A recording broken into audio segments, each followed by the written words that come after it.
everybody, my name is Karen and I'm the counselor here at Plexus. Welcome to the workshop on the path to become a computer programmer. In this workshop, I will guide you through the steps that are necessary if you're interested in pursuing a career in the technology industry, more specifically in computer programming. And with that said, let's go ahead and get started.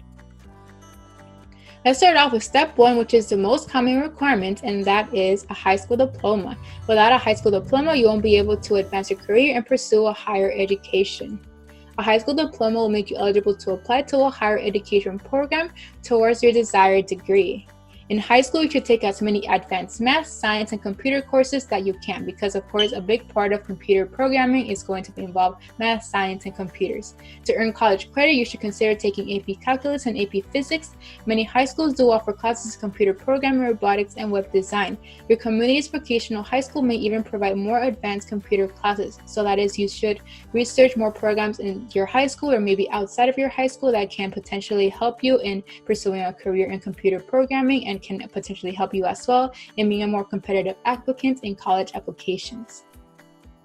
Let's move on to step 2, which is choose a career path. There are 4 different types of career paths that you can pursue that are related to computer programming. We have software application developer, web developer, back-end developer, and software quality assurance, also known as QA engineers.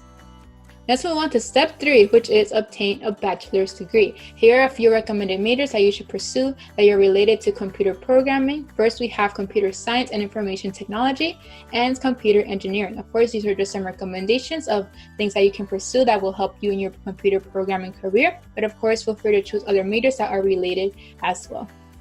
Universities that offer bachelor's degrees in computer programming almost always have their students specialize in a certain field after the first 2 years. So that is, after the first 2 years, once you have finished all your general education courses, you'll be able to specialize in what you would like to do within computer programming.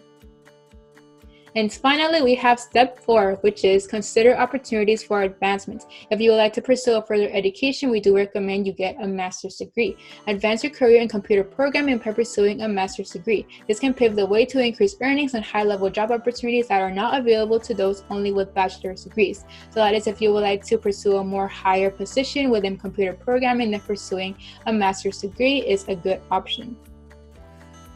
All right, we have reached the end of this workshop. Thank you everybody for sticking around. Before I leave, I'd like to let you all know to please download our Plexus app on the App Store or Google Play. If you download our app, you'll be able to receive instant notifications.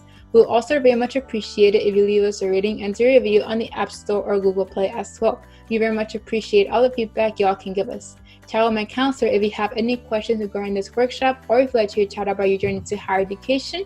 We're always happy to help in answering all of those questions as well. And finally, check out our Plexus YouTube page for more college readiness workshops. Our Plexus YouTube page is called Plexus Social Media. Thank you everybody again, and I will see you all in the next workshop. Bye!